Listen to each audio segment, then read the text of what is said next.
बाजार की एक सड़क पर कमला देवी रोज की तरह अपनी छोटी सी दुकान लेकर बाजार में अमरूद बेच रही थी। उनकी दो बेटियां थीं। दोनों ही घर की तरह घर में ही पली बड़ी थी। बड़ी बेटी रानी शर्मा देश की सरहद पर फौज में थी और छोटी बेटी प्रिया शर्मा इसी तरह एक डीएम थी।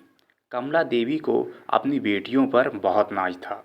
जब भी कोई पूछता कि बेटियां क्या करती हैं, तो उसका सीना गर्व से चौड़ा हो जाता। उनका दावा था कि एक देश की रक्षा करती है तो दूसरी जिले की। लेकिन कमला देवी आज भी कभी-कभी बाजार में जाकर अमरूद बेचती, अपनी बेटियों को नहीं बताती। सब कुछ ठीक चल रहा था। तभी एक इंस्पेक्टर जिसका नाम विक्रम यादव था, वह अपनी मोटरसाइकिल पर सवार होकर वहां आया। उसने बाइक सड़क किनारे रोकी और सीधे कमला देवी की टोकरी के पास खड़ा हो गया।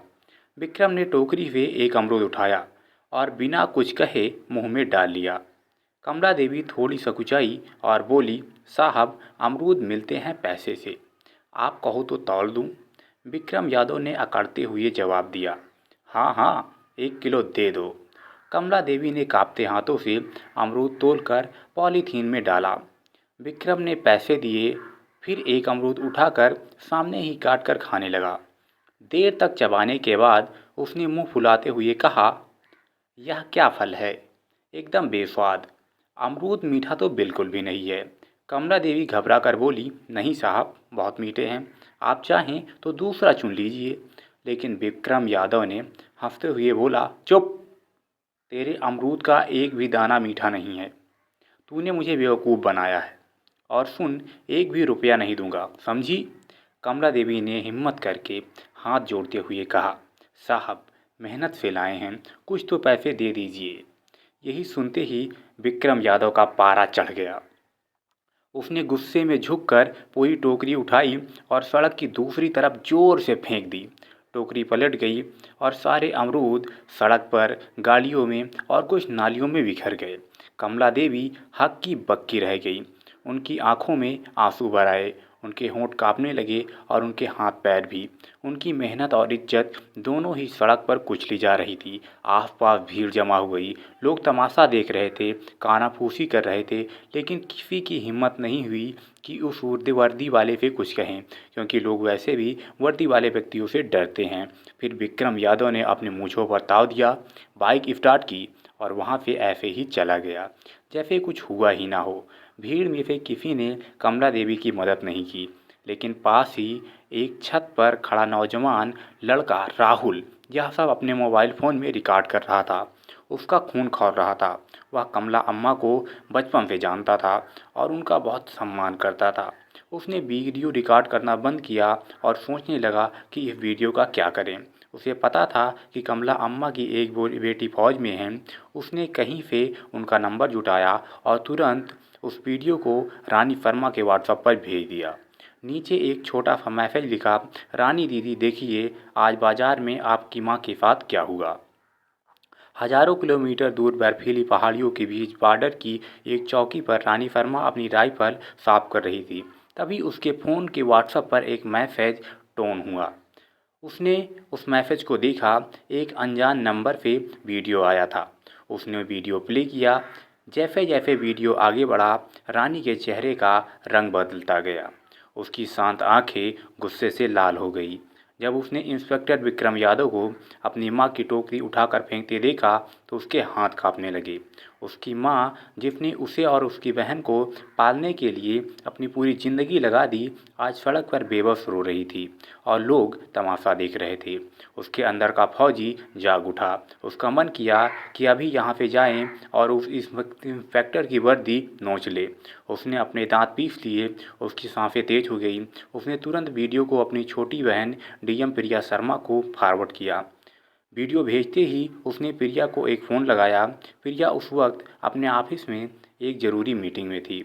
उसने अपनी बड़ी बहन का फ़ोन देखा तो मीटिंग रोक कर फ़ोन उठाया और पूछा, हाँ दीदी, सब ठीक तो है। रानी की आवाज़ में गुस्सा और दर्द साफ झलक रहा था। बोली, मैंने तुझे एक वीडियो भेजा है, उसे देख के अभी देख। प्रिया ने फ़ोन होल्ड पर रखा और व्हाट्सएप खोला। वीडियो देखते ही उसके पैरों के नीचे से ज़मीन खिसक गई। उसकी माँ, उसकी प्यारी माँ सड़क के किनारे बिखरे अमरूदों के लिए रो रही थी। एक मामूली इंस्पेक्टर ने उसकी माँ की इज्जत को सड़क पर रौंद दिया था। प्रिया की आंखों में भी आंसू आ गए, लेकिन उसने खुद को संभाला। वो एक डीएम थी, उसे भावनाओं में बहने का हक नहीं था। प्रिया ने कांपती आवाज़ में कहा, दीदी, मैं बर्दाश्त नहीं कर सकती यह सब। यह सुनते ही रानी फ़ोन पर गुस्से से बोली, मैं आ रही हूँ छुट्टी लेकर, मैं उसको नहीं छोड़ूंगी। प्रिया नरम आवाज़ में बोली, नहीं दीदी, आपकी ज़रूरत देव की सरहद पर है, यह मेरा इलाका है, यह लड़ाई मैं लूँगी, माँ को इंसाफ मैं दिलाऊंगी, कानूनी तरीके से। रानी कुछ देर चुप रही। वह अपनी बहन की आवाज़ में छिपे इरादे को समझ गई थी। बोली, ठीक है, लेकिन उसे ऐसी सज़ा मिलनी चाहिए कि उसकी रूह कांप जाए। प्रिया ने कहा, आप चिंता मत करो दीदी, अब यह मेरा काम है, और फ़ोन काट दिया। उसने मीटिंग में मौजूद सभी अफसरों से कहा, यह मीटिंग यहीं ख़त्म होती है, आप सब जा सकते हैं। प्रिया एक सरकारी गाड़ी में नहीं, बल्कि एक प्राइवेट गाड़ी में बैठकर अपने पुराने घर की तरफ निकली। रास्ते में उसने डीएम वाले कपड़े बदलकर एक साधारण सा लाल रंग का सलवार सूट पहन लिया। वह अपनी माँ के पास एक बेटी बनकर जाना चाहती थी, डीएम बनकर नहीं। जब वह घर पहुंची तो कमला देवी एक कोने में चुपचाप बैठी थी। उनकी आंखें सूजी हुई थी। अपनी बेटी को अचानक देखकर घबरा गई। बोली, प्रिया, तू यहाँ, सब ठीक तो है? प्रिया कुछ तो नहीं बोली। वह बस अपनी माँ के पास गई और उन्हें कस कर गले लगा लिया। माँ की गोद में सिर रख कर वह अपने आंसू नहीं रोक पाई। माँ, आपने मुझे क्यों नहीं बताया?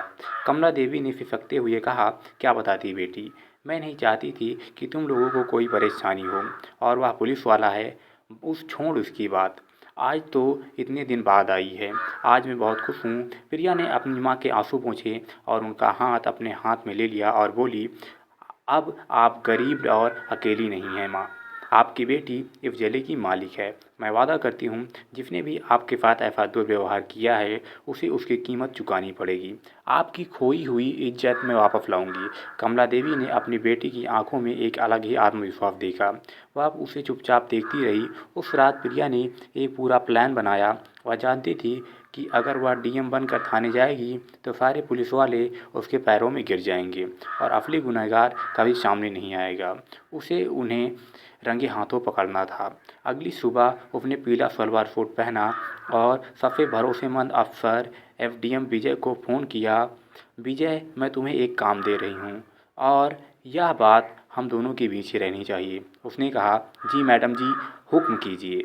बोली, मैं अभी सिविल ड्रेस में शहर के कोतवाली थाने में एक शिकायत लिखवाने जा रही हूँ, अपनी पहचान छिपाकर। मैं चाहती हूँ कि तुम ठीक 2 घंटे बाद जिले के एसपी, डीएसपी और बाकी बड़े अफसरों की टीम के साथ थाने पहुँचो।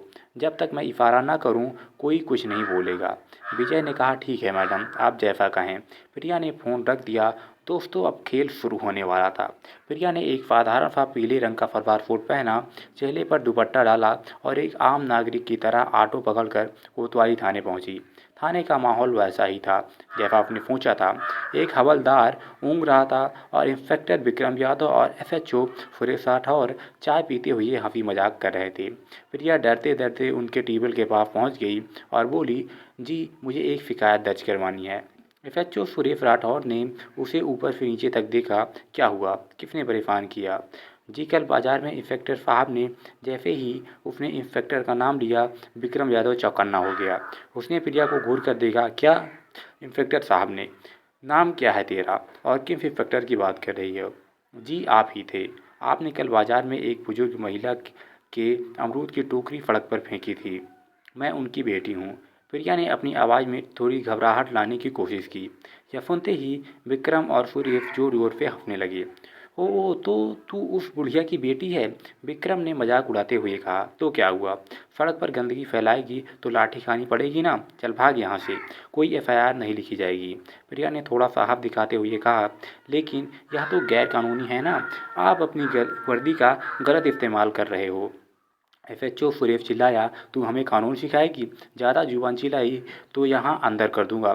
सरकारी काम में बाधा डालने के जुर्म में, निकल यहाँ से। प्रिया वहीं खड़ी रही और बोली, मैं बिना शिकायत लिखवाए नहीं जाऊंगी। वह बढ़ रही थी, तभी एक हवलदार भागता हुआ अंदर आया। उसकी सांसें फूली हुई थी। सर, गणेश प्रसाद तिवारी जी थाने में आ रहे हैं। गणेश प्रसाद तिवारी का नाम सुनते ही विक्रम और सूर्य दोनों के चेहरे का रंग बदल गया। गणेश प्रसाद शहर का एक बहुत बड़ा और दबंग नेता था, जिसके इशारे पर पुलिस वाले नाचते थे। दोनों इंस्पेक्टर अपनी कुर्सी से ऐसे उछले जैसे करंट लग गया हो। अरे जल्दी करो, गेट खोलो। सुरेश ने हवलदार को डांटा और दोनों भागकर गेट की तरफ गए, जैसे कोई बहुत बड़ा साहब आ रहा हो। एक सफ़ेद सफारी गाड़ी थाने के अंदर आकर रुकी। उसमें से सफ़ेद कुर्ता पायजामा पहने गणेश प्रसाद तिवारी उतरा। अंदर आते ही उसने अपने मजाकिया अंदाज में कहा, क्या हाल है चौधरी? काम धंधा अच्छा चल रहा है ना? कोई मुर्गा उर्गा फंसाया कि नहीं आज? आज विक्रम और सुरेश हाथ जोड़कर मुस्कुराने लगे। अरे साहब, आपकी कृपा है, आइए बैठिए।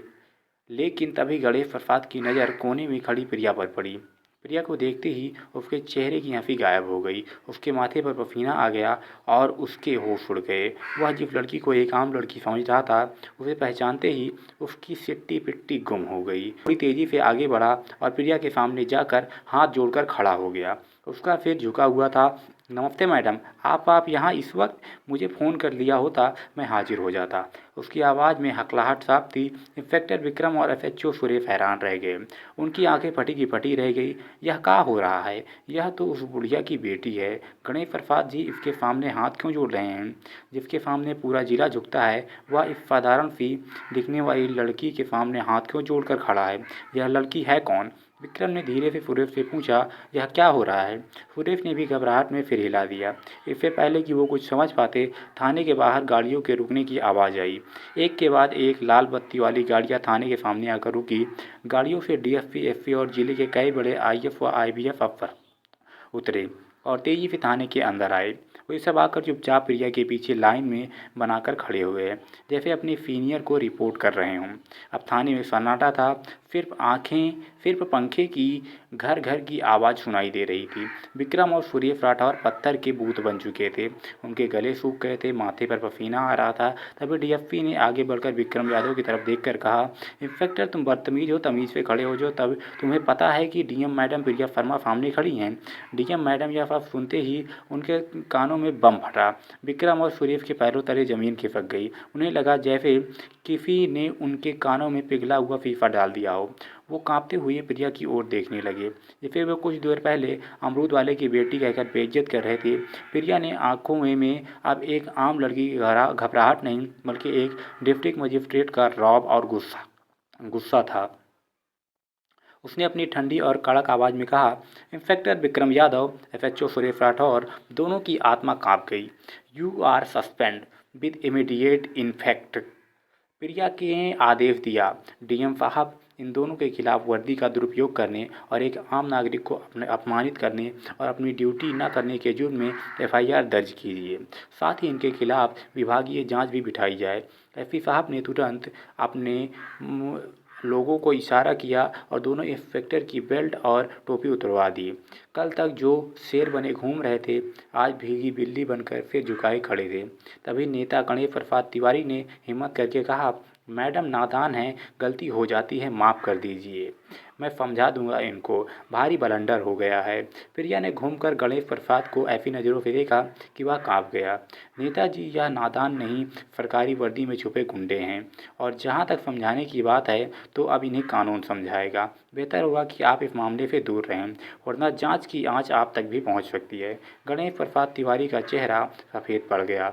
वह समझ गया कि इस नई मैडम से टकराना आसान नहीं है। वह चुपचाप से झुकाकर वहाँ से खिसक गया, लेकिन उसकी आंखों में एक अजीब सी नफरत और गुस्सा था, जो प्रिया ने पढ़ लिया था। अगली सुबह सब समझ रहे थे कि डीएम बेटी ने माँ को इंसाफ दिलाया। सब कुछ ठीक लग रहा था, लेकिन प्रिया एक रात को जब खाना खा रही थी, तभी उसके पर्सनल फ़ोन पर एक अननोन नंबर पे कॉल आया। उसने फ़ोन उठाया। हेलो। दूसरी तरफ से कुछ नहीं बोला, बस एक भारी सांस लेने की आवाज़ आई। फिर एक बदली हुई मशीनी आवाज़ में कोई बोला, डीएम साहिबा, शहर में नई हो, ज़्यादा उड़ने की कोशिश मत करो। इंस्पेक्टर तो बस मोहरे थे, खेल तो अब शुरू होगा। प्रिया ने कड़क आवाज़ में पूछा, कौन बोल रहा है? वही जिसकी दुम पर तुमने पैर रखा है। कहकर उस आदमी ने फ़ोन काट दिया। प्रिया के माथे पर चिंता की लकीरें उभर आई। वह समझ गई कि गणेश प्रसाद तिवारी इतनी आसानी से हार मानने वालों में से नहीं हैं। यह लड़ाई अभी खत्म नहीं हुई है, बल्कि अब और भी ज़्यादा खतरनाक होने वाली है। उसे अब सिर्फ अपनी माँ की इज्जत नहीं, बल्कि उनकी जान की भी फिक्र होने लगी थी। उसने तुरंत ही एसपी को फ़ोन किया और अपनी माँ के घर के आसपास सादी वर्दी में 2 पुलिस वालों को तैनात करने को कहा। वह अपनी माँ को डराना नहीं चाहती थी, लेकिन कोई भी खतरा मोल लेना भी नहीं चाहती थी। अगले दिन कुछ शांति से गुजरे। प्रिया को लगा शायद उसकी चेतावनी काम कर गई और गणेश प्रसाद तिवारी पीछे हट गया, लेकिन वह तूफान से पहले की फांदी थी। एक सुबह जब कमला देवी बाजार में अमरूद की टोकरी लगाकर बैठी थी, अचानक पुलिस की 3 गाड़ियां वहां आकर रुकी। उसमें से एक नया इंस्पेक्टर उतरा, जिसे प्रिया नहीं जानती थी। उसने कमला देवी की टोकरी की तरफ इशारा करते हुए कहा, हमें सूचना मिली है कि इन अमरूदों की आड़ में नशीले पदार्थों की तस्करी हो रही है, तलाशी लो। इससे पहले कि कोई कुछ समझ पाता, एक सिपाही ने अमरूदों के नीचे से भूरे रंग के नशीले पदार्थ निकाले और चिल्लाया, सर मिल गया नशीला पदार्थ। बाजार में हड़कंप मच गया। लोग कानाफूसी करने लगे, देखो डीएम की माँ नशीले पदार्थ बेचती है। कमला देवी सन्न रह गई। वह रोते हुए बोली, नहीं साहब, यह मेरा नहीं है, किसी ने मुझे फंसाया है। लेकिन किसी ने उनकी ना सुनी। पुलिस उन्हें जबरदस्ती जीप में बिठा कर ले गई। यह खबर आग की तरह पूरे शहर में फैल गई। न्यूज़ चैनलों पर ब्रेकिंग न्यूज़ चलने लगी, डीएम प्रिया शर्मा की मां नशीले पदार्थ के आरोप में गिरफ्तार हो गई। यह गणेश प्रसाद तिवारी का मास्टर स्ट्रोक था। उसने प्रिया पर सीधा हमला नहीं, बल्कि उसकी सबसे बड़ी ताकत और उसकी सबसे बड़ी कमजोरी, उसकी मां पर वार किया था। अब प्रिया एक अजीब दुविधा में फंस गई थी। अगर वह अपनी शक्ति का इस्तेमाल करके मां को छुड़वाती तो उसका पद का दुरुपयोग करने का आरोप लगता। अगर वह चुप रहती तो उसकी बेगुनाह मां जेल में पड़ती। प्रिया के ऑफिस में फ़ोन की घंटियां बजने लगी। मीडिया, मंत्री, सीनियर अधिकारी, हर कोई जवाब मांग रहा था। तभी उसकी बहन आर्मी अफसर रानी का फ़ोन आया। उसकी आवाज़ में गुस्सा और बेचैनी थी। बहन, यह क्या हो रहा है? मैं आ रही हूँ। मैं उस गणेश प्रसाद को नहीं छोड़ूंगी। प्रिया ने गहरी सांस ली और अपनी आवाज़ को स्थिर करते हुए कहा, नहीं दीदी, तुम्हें आने की ज़रूरत नहीं है। अगर हम भी उनकी तरह गैर कानूनी काम करेंगे तो उनमें और हम में क्या फ़र्क रह जाएगा। यह लड़ाई अब हम कानून के दायरे में ही लड़ी जाएगी और हम जीतेंगे भी। प्रिया ने तुरंत एक प्रेस कॉन्फ्रेंस बुलाई। पूरा मीडिया हॉल खचाखच भरा था। कैमरे की फ्लैश लाइट उसकी आंखों में चुभ रही थी। उसने माइक संभाला और कहा, मैं जानती हूँ आप सबके मन में क्या सवाल है। मेरी माँ पर गंभीर आरोप लगाए जा रहे हैं। कानून सबके लिए बराबर है, चाहे वह आम नागरिक हो या डीएम की माँ। इसलिए मैं इस केस की जाँच खुद को अलग करती हूँ, ताकि जाँच पर कोई असर न पड़े। एसपी साहब एक स्पेशल टीम बनाकर इस मामले की निष्पक्ष जाँच करेंगे। मुझे भारत के कानून पर पूरा भरोसा है। दूध का दूध, पानी का पानी होकर रहेगा। प्रिया का यह दांव देखकर गणेश प्रसाद भी हैरान रह गया। उसे लगा था कि प्रिया बौखलाकर कोई गलत कदम उठाएगी, लेकिन उसने बड़ी समझदारी से खुद को जांच से अलग कर लिया था। लेकिन प्रिया सिर्फ कानून के भरोसे नहीं बैठी थी। उसने राहुल को बुलाया, वही लड़का जिसने पहला वीडियो बनाया था। प्रिया ने कहा, राहुल, मुझे तुम्हारी मदद चाहिए। तुम बाजार में रहते हो, वहाँ की हर हरकत पर नज़र रखो। पता लगाओ कि उस दिन माँ की टोकरी के पास कौन कौन आया था। कोई भी अजीब हरकत, कोई भी नया चेहरा, मुझे हर छोटी से बड़ी जानकारी चाहिए। राहुल अपनी डीएम दीदी की मदद करने के लिए तुरंत तैयार हो गया। उसने बाजार के दूसरे दुकानदारों और अपने दोस्तों से पूछताछ शुरू कर दी। 2 दिन की कड़ी मेहनत के बाद उसे एक सुराग मिला। पास की एक दुकान के बाहर लगे सीसीटीवी कैमरे की फुटेज में एक आदमी कमला देवी की टोकरी के पास कुछ रखते हुए दिखा था। उसका चेहरा साफ नहीं था, लेकिन वह आदमी था जिसे लोगों ने सस्पेंड करते हुए इंस्पेक्टर विक्रम यादव के साथ कई बार देखा था। सबूत मिल चुका था। यह सारा खेल गणेश प्रसाद तिवारी ने अपने पिट्ठियों सस्पेंड हुए इंस्पेक्टरों के जरिए रचा था। अब बारी प्रिया की थी। उसने एसपी के साथ मिलकर एक जाल बिछाया। उन्होंने झूठी खबर फैलाई कि सीसीटीवी फुटेज में नशीला पदार्थ रखने वाले का चेहरा साफ हो गया है। अब पुलिस उसे पकड़ने ही वाली है। यह खबर सुनते ही गणेश प्रसाद तिवारी के कैंप में खलबली मच गई। उसने तुरंत विक्रम यादव को फ़ोन किया। वह आदमी पकड़ा नहीं जाना चाहिए, उसको कुछ करो वरना हम सब पकड़े जाएंगे। गणेश प्रसाद को नहीं पता था कि उसका फ़ोन पहले से ही वर्दी के सर्विलांस पर था। विक्रम और सुरेश को उस आदमी को ठिकाने लगाने के लिए जैसे ही शहर के बाहर एक सुनसान जगह पर पहुंचे, प्रिया और एसपी ने अपनी पूरी टीम के साथ उन्हें घेर लिया। रंगे हाथों पकड़े जाने पर दोनों ने गणेश प्रसाद तिवारी के खिलाफ अपना मुंह खोल दिया। अगली सुबह जब गणेश प्रसाद तिवारी अपने घर पर बैठकर चाय पी रहा था और जीत के लिए जश्न मनाने की सोच रहा था, तभी दरवाजे पर जोरदार दस्तक हुई। उसने दरवाज़ा खोला तो सामने डीएम प्रिया शर्मा, एसपी भारी पुलिस फोर्स को देखकर उसके होश उड़ गए। वह हकलाते हुए बोला, यह क्या हो रहा है मैडम? प्रिया ने अपनी आंखों में इस्पात जैसी कठोरता से कहा, खेल खत्म हो गया नेताजी। आपके मोहरे पकड़े जा चुके हैं और उन्होंने आपके सारे राज उगल दिए हैं। आपके पास कोई सबूत नहीं है। गणेश प्रसाद चिल्लाया, आप हमको हाथ नहीं लगा सकती मैडम। एसपी ने आगे बढ़कर उसके हाथ में अरेस्ट वारंट थमाते हुए कहा, सबूत हियर इज द प्रूफ। आपका प्रूफ यहाँ पर है, आप इसको देखो हिंदी में। रीड वर्सन उसको पढ़ने के बाद हमारे पास आपके फ़ोन की रिकॉर्डिंग भी है, जिसमें एक गवाह ने आपके खिलाफ अफवाह बोल रहे थे। अब आप हमारे साथ थाने चलेंगे।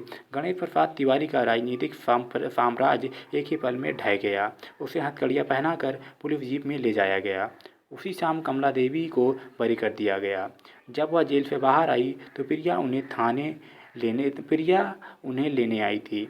माँ बेटी एक दूसरे के गले लगाकर रो पड़ी और बोली, अब आपको अमरूद बेचने की ज़रूरत नहीं है। अगली सुबह प्रिया ने अपनी माँ को एक गाड़ी में बैठाकर अपनी पोस्टिंग पर ले गई और दोनों साथ में हंसी खुशी रहने आप लगी। लोगों को यह कहानी कैसी लगी कमेंट में ज़रूर बताइएगा। अगर आपको यह कहानी अच्छी लगी हो तो उसके लिए भी आप अपनी राय दीजिएगा, और आप लोग किस तरह की कहानी चाहते हैं वो भी और आप लोग कमेंट में ज़रूर बताइएगा।